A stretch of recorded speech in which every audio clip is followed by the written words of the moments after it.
So I want to talk today about one of my favorite wineries in the world.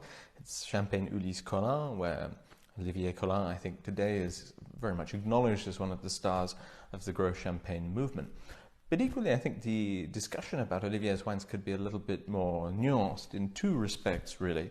The first is that I think we ought to emphasize a little bit more the originality of what he's doing, or really where he's doing it. Because even if Champagne isn't dominated by entrenched hierarchies of terroirs in the way that Burgundy is, after all, Champagne is just one appellation and it's always been historically about blending, I do think that there is still in everybody's minds a strong sense that the vineyards of the Montagne de Reims and the Côte de Blanc are the best in Champagne.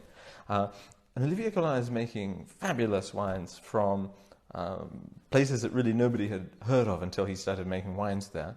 His winery is in Congy. It's in a sub-region of Champagne which we could describe as the Val du Petit Morin. Has some characteristics in common with the Côte de Blanc, but the slopes are shorter, and there are a number of differences, really. And then this wine, the Maillon that he produces, his Blanc de Noir, it comes from the Cézanne. And the Cézanne is an area mainly south-southeast facing slopes, quite heavy clay soils, even though this is east-facing, in fact, which is a bit of an advantage down there. It's warmer. And it was in the 1960s that farmers started planting vines in the Cézanne with a view, really, to producing large volumes of grapes, which they could then sell as a cash crop. As those vines have matured, they've been naturally limiting their yields, and I think when you have farming like Olivier's, which is cultivated soils, quite punctilious viticulture, you really get a level of concentration in the wines and depth and complexity that I don't think anyone would really have thought possible back in the 60s when the vineyards were being planted. It's an interesting story, actually. This is a parcel the Collin family planted in 1971, and they had it in Fermage, and it was only recently that it actually became owners, because it was owned by a Parisian lady, and when she died, they assumed the vineyard would be sold, but then they discovered that in her will she'd written that the land should return to the people who'd been cultivating it. So it's a kind of nice story. And it's really a Champagne from nowhere, in the sense that no one really talks about the Cézanne, as I say.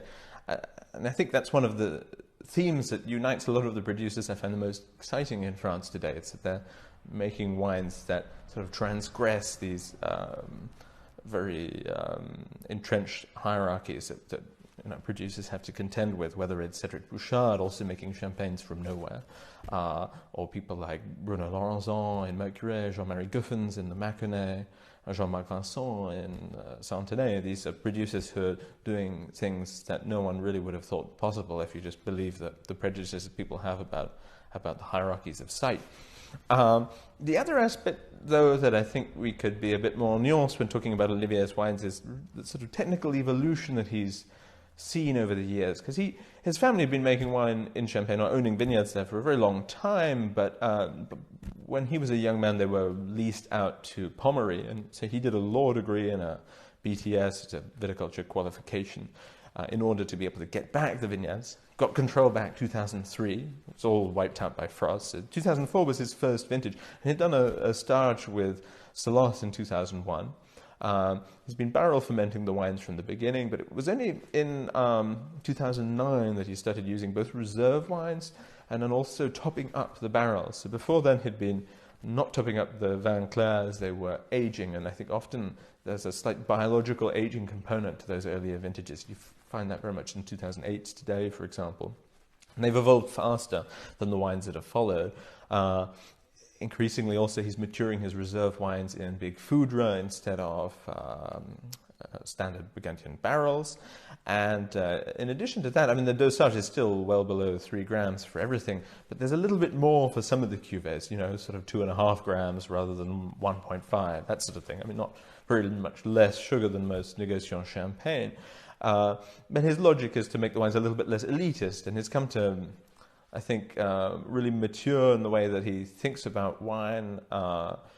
And for me, it's been very exciting to follow that, because I started drinking his wines with the 06 releases when I was a student. I think we served some of the 2008s at our wedding.